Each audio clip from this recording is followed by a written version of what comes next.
خوش آمدید. آپ دیکھ رہے ہیں میزان سحری کا دسترخوان, ساتھ ساتھ سحری بھی چل رہی ہے اصل میں. علماء کرام یہاں موجود ہیں. میرے ذہن میں خیال یہ ہے رضا داؤدانی صاحب کہ سنڈے ہے نا, تو یہ رمضان کا یعنی پہلا ویکینڈ باقاعدہ, اس میں ذرا ٹائم ظاہر ہے معمول سے ہٹ کے تھوڑا زیادہ مل جاتا ہے. تو ویسے تو آپ ابتدائی رمضان میں آپ لوگ بتا چکے ہیں کہ رمضان میں کرنے والے کیا کام ہے, لیکن اگر آج اس کی تکرار ہو جائے کہ رمضان میں جو تھوڑا فری ٹائم مل جائے ویکینڈ پہ جس طرح مل جاتا ہے, تو اس میں یہ کام اگر پرائرٹی کے ساتھ کر لیے ہیں تو بہت اچھا ہوگا. میں کہا سنڈے کا بھی دن شروع ہو رہا ہے, it's a good time to discuss this. بسم اللہ الرحمن الرحیم. ضرور, کیوں نہیں. تاکیداً میں عرض کرنا چاہوں گا کہ سب سے پہلے تو اس ماہ کی جو عبادت ہے روزہ, اس میں تو کوئی کمپرومائز ہونا ہی نہیں چاہیے. دوسری چیز قرآن مجید کی تلاوت, اس کو بھی جتنا زیادہ اہتمام کے ساتھ کیا جا سکے اس کے لیے کوشش کریں. صحیح. تیسری چیز قرآن مجید میں تدبر اور تفکر, کہ اگر تھوڑا سا ترجمے کے ساتھ بھی قرآن مجید جتنا آج پڑھنا ہے, اگر روز ترجمے کے ساتھ پڑھ رہے ہیں تو کیا کہنا, لیکن اگر روز نہیں بھی پڑھ رہے ہیں تو آج کم سے کم جتنا قرآن مجید پڑھ رہے ہیں تو ساتھ ساتھ اس کا ترجمہ بھی پڑھیں. اور آپ کو جس عالم پر بھی اعتماد ہے اس کے حواشی, اس کے فٹ نوٹس, اس کی تفسیری نکات, تھوڑا سا اس کو بھی پڑھ لیں, غور کر لیں. اگر اچھا ہو کہ ساتھ ساتھ مباحثہ بھی کر لیں, یعنی جیسے فیملی ہے نا, ایکچولی فیملی گیٹ ٹوگیدر اس انداز کا ہو کہ مثلا باپ بھی, ماں بھی, اولاد بھی آدھا گھنٹہ 1 گھنٹہ نکالیں, اور ساتھ ہی ساتھ وہ صفحہ جو وہ پڑھ رہے ہیں ساتھ ہی ساتھ وہ اپنی اولاد کو بھی کہیں کہ آؤ مل کر پڑھتے ہیں. تو ایک وہ فیملی جو بانڈنگ ہے وہ بھی اسٹرانگ ہوگی, قرآن مجید کے اوپر غور و فکر بھی ساتھ ساتھ ہوگا, اور جو اس کے اندر لکھا ہوا ہے اس کی ایک فہرست بنا لیں. مثلا آج کے اس صفحے کے اندر مثلا ہمیں 3 چیزیں یہ مل گئیں کہ ہمیں صلہ رحمی کرنی ہے, رشتہ داروں کے حقوق ادا کرنے, بس اتنا ایک سمجھ میں آ گیا نا, یہ ایک کام.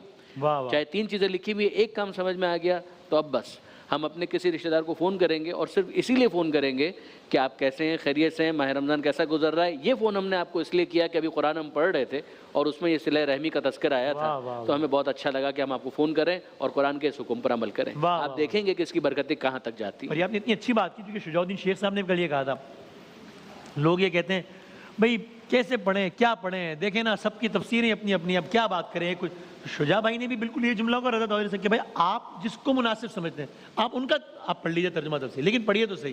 تو یہ ایکسکیوز یعنی اس کا مطلب ختم ہی کر دیا نا ہمارے تشخیص میں آپ لوگوں نے, کہ وہ بھی کہنا ہے یہ بھی کہنا ہے بھائی جن کا پڑھنا ہے پڑھ لو, آیات تو وہی ہیں, تفسیر اگر میں کوئی فرق نہیں, ٹھیک ہے آپ جن پر آپ کو اعتماد ہے وہ پڑھ اس کا پڑھ لیں.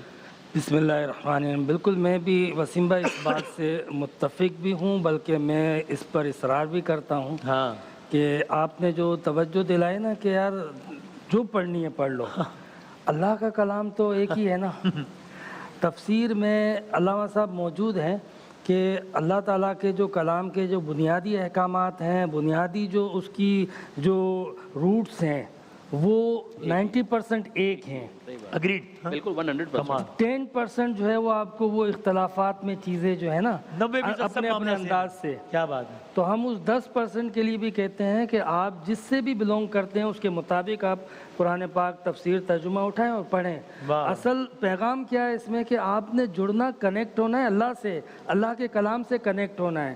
تو وہ جو کنیکٹیویٹی ہے اس 10% کے لیے جو مختلف فی ہے, 90% آپ اللہ کے حکم کو, کلام کو, اس کے پیغام کو, اس کے سبق کو, لیسن کو, درس کو, تعلیم کو ترک نہ کریں, اس سے جڑے رہیں, پڑھیں قرآن کو. قرآن سمجھنا ہمارے لیے اتنا ضروری ہے, اتنا ضروری ہے کہ چھوٹے چھوٹے مسائل سے لے کر ریاستی سطح پر بھی ہم کتنے فیصلے کرتے ہیں مذہب کے نام پر, لیکن ہمیں یہ دیکھنا چاہیے کہ اللہ تعالیٰ ہمیں کہہ کیا رہا ہے, وہ ہم سے کیا چاہتا ہے. وہ تو ہمیں کئی جگہ پہ ریلیکس دے رہا ہے, کئی جگہ پہ ہمیں جو ہے وہ مسلمانوں کے حالات کو دیکھ کر, معاملات کو دیکھ کر فیصلہ کرنا. ہماری تاریخ موجود ہے, اکابر موجود ہیں. یہ قرآن پڑھیں گے تو ہم باتیں سنیں گے نا, خالی باتیں سنیں گے تو پھر اس سے نہیں ہوگا. عام باتیں اور ہوتی ہیں اور قرآن کی باتیں بالکل الگ ہوتی ہیں. قرآن سے جڑیں. سبحان اللہ. مفتی صاحب آپ اس کا جواب دیجیے گا, اور میں اس موضوع کا اگر آج وقت نہیں ملا تو میں کل بھی کنٹینیو کرنا چاہوں گا, جو کہ بڑا امپورٹنٹ ہے. لوگ یہ بھی کہتے ہیں کہ میں جانتا ہوں اگین ایسے لوگوں کو جو انہوں نے ایفرٹ کی قرآن کھول کے ترجمہ, سنسیئر ایفرٹ کی, وہ کہتے ہیں یار اب سمجھ نہیں آ رہا ہے, مطلب اور کنفیوژن ہو رہی ہے, تو اب کیا کروں, مطلب مجھے نہیں پتا کہ اس کا ایگزیکٹلی کیا مطلب ہے, کیا نہیں, مزید کنفیوژن. میں اس پہ آگے بھی بات کروں گا, لیکن آج آپ بتائیں. بسم اللہ الرحمن الرحیم. اللہم صلی علی سیدنا و مولانا محمد وعلی آلہ واصحابہ وبارک وسلم. کبھی آپ نے یہ سنا ہے کہ یہ مارکیٹ میں ہر کار والا کہتا ہے کہ میری کار بہت اچھی ہے تو میں نہ خریدوں. کبھی آپ نے یہ دیکھا ہے کہ کپڑا خریدنے والا 10 دکانیں گھومتا ہے, یار سب کہتے ہیں کپڑا ہمارا اچھا ہے تو میں کس کا لوں. پہن رہے ہیں نا, سب چیزیں کر رہے ہیں. اس کا مطلب یہ ہے کہ نہ آنے کے لاکھوں بہانے. قرآن پڑھنا نہیں ہے تو بہانے تراشنے ہیں. جس طرح قبلہ مفتی صاحب نے فرمایا, علامہ صاحب نے فرمایا کہ جب قرآن ہم پڑھیں, قرآن کی آیات تو وہی ہیں نا. صحیح ہے. اب تفسیر میں بھائی جس کی آپ کو اچھی لگتی ہے آپ اس کو پڑھیں, خوش عقیدہ کی تفسیر پڑھیں, آپ دیکھیں کتنا مزہ آتا ہے آپ کو. اچھا دوسری بات یہ ہے کہ آپ جب قرآن پڑھتے ہیں نا, ٹھیک ہے آپ کو سمجھ میں نہیں آ رہا, لیکن آپ ترجمہ پڑھیں گے اس سے بھی سمجھ میں نہیں آئے گا. لیکن آج کل ایک نہیں, دو نہیں, تین نہیں, دسیوں تفاسیر آسان طریقے سے جو ہے وہ دستیاب ہیں. اور تو چھوڑیں آپ نیٹ پر دستیاب ہیں, آپ اٹھائیں. آپ نیٹ پر اتنا وقت ضائع کرتے ہیں علم غلم میں, آئیے اٹھائیں. میں نہیں کہتا روزانہ اتنا پڑھیں, 10 آیات کریمہ آپ عہد کر لیں کہ میں زندگی میں روزانہ 10 آیات کریمہ پڑھوں گا.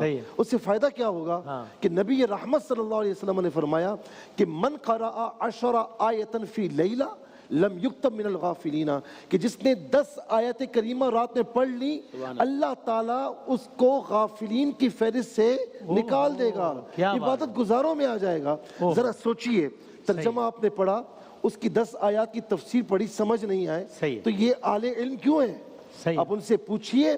اس طرح رفتہ رفتہ آپ کی زندگی میں عملی انقلاب چاہتے ہیں تو اسی سے آئے گا. صحیح. ابھی اس کو کنکلوڈ کرتے ہیں, کل اس کو کنٹینیو بھی کریں گے. ایک نقطہ یہ بھی کہ میں نے بالکل ویسا بھی ہوگا جیسا آپ نے فرمایا, نہ پڑھنے کے بہانے والا معاملہ.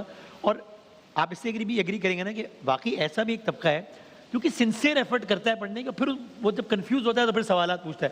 تو ایسے لوگوں کی حوصلہ افزائی بھی بالکل ہونی چاہیے. تو ایک میں یہ سوال بھی, اور ایک پھر کل یہ سوال بھی کروں گا کہ ایک آدمی ہے, کچھ اس کو بیک گراؤنڈ نہیں ہے, سنسیئر ایفرٹ کے اس نے قرآن مجید کھولا ہے, یہ سیگمنٹ دیکھنے کے بعد روزانہ ایک پیج پڑھ رہا ہے, اس کو کوئی دقیق بات سمجھ میں نہیں آ رہی, موٹی موٹی باتیں سمجھ میں آ رہی ہے کہ یار نماز پڑھنی چاہیے, کیسے کیا نہیں لکھا لیکن پڑھنی چاہیے, مجھے نہیں سمجھ میں آ رہا, لیکن یہ صلح رحمی کرنی چاہیے. وہ خالی ان موٹی موٹی باتوں پہ جو بالکل آسان ہے ان پہ عمل کر رہا ہے.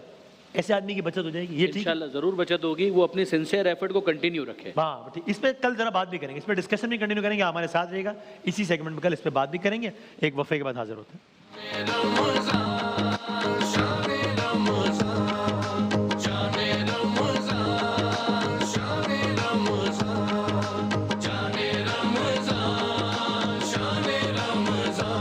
کی دعا.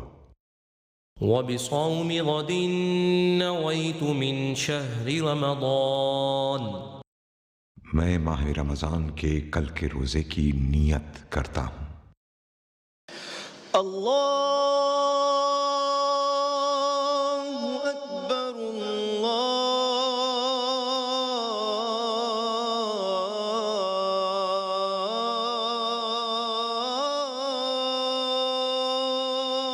اکبر.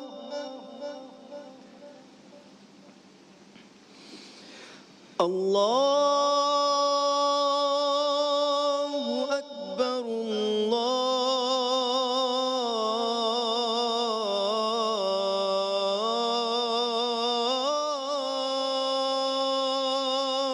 اکبر.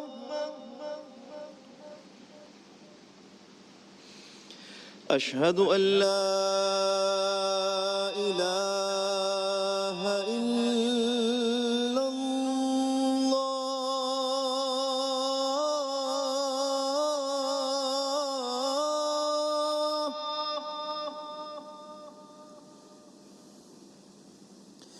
اشہد ان لا الہ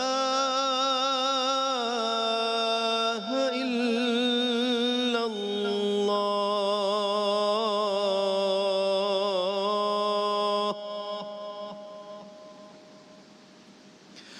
اشہد ان محمد رسول اللہ.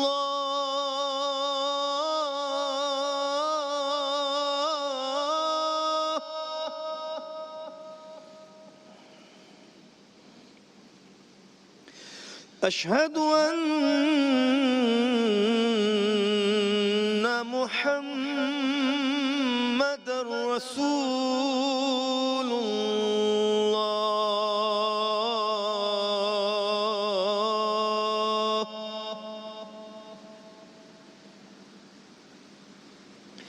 حی علی الصلاة.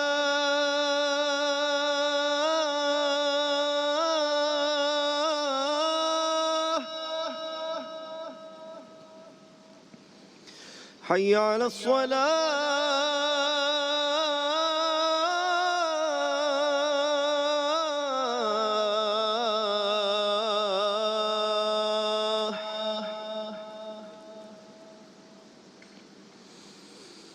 حي على الفلاح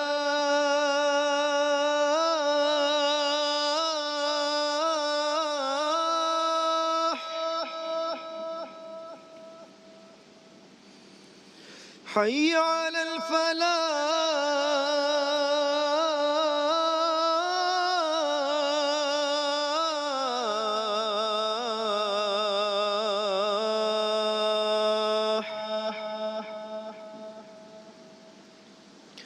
الصلاة خير من النوم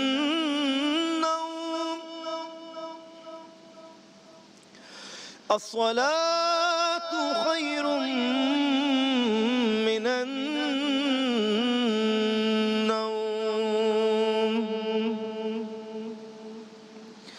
الله أكبر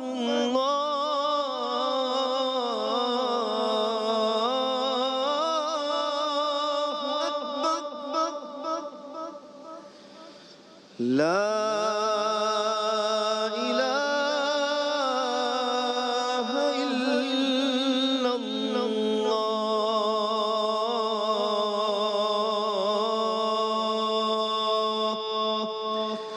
اللهم صل على محمد وعلى آل محمد وبارك وسلم اللهم رب هذه الدعوة التامة والصلاة القائمة آت سيدنا محمدا الوسيلة والفضيلة والدرجة الرفيعة وابعثه مقاما محمودا الذي وعدته وارزقنا شفاعته يوم القيامة إنك لا تخلف الميعاد صلى الله على حبيبه محمد وآله وأصحابه أجمعين برحمتك يا أرحم الراحمين. جزاک اللہ، بہت نوازش جناب محمود الحسن اشرفی صاحب. ایک اور روزہ اختیار کر لیا ہے اہلیان پاکستان نے الحمدللہ. بہت لوگوں نے دعاؤں کی استدعا کی ہے. ہمارے بہت اچھے کولیگ بھی تھے، سب ہمارے دوست جانتے بھی ہیں، جناب غنی بھائی، ان کے اہل خانہ سے میری کل بات ہوئی. ان کے لیے بہت ساری دعائیں مغفرت اہل خانہ کے لیے، صبر کی تلقین کی، اور ان کو اللہ تعالیٰ صبر جمیل عطا فرمائے، یہ بھی دعا. اور جن جن لوگوں نے دعائیں استدعا کی ہے، شیخ نجیب صاحب ہیں ہمارے دوست دبئی میں، ان کی والدہ علین ہیں، اور بہت سارے اور لوگ. تو اللہ تعالیٰ سب کی دعاؤں قبول فرمائے. اس دعا کے ساتھ اختتام کرتے ہیں. وَذَنُّونِي إِذْ ذَهَبَ مُغَاضِبًا فَظَنَّ أَن لَّن نَّقْدِرَ عَلَيْهِ فَنَادَىٰ فِي الظُّلُمَاتِ أَن لَّا إِلَٰهَ إِلَّا أَنتَ سُبْحَانَكَ إِنِّي كُنتُ مِنَ الظَّالِمِينَ فَاسْتَجَبْنَا لَهُ وَنَجَّيْنَاهُ مِنَ الْغَمِّ وَكَذَٰلِكَ نُنجِي الْمُؤْمِنِينَ. اللہ تعالیٰ نے چاہا تو انشاءاللہ 2:15 میں ملتے ہیں.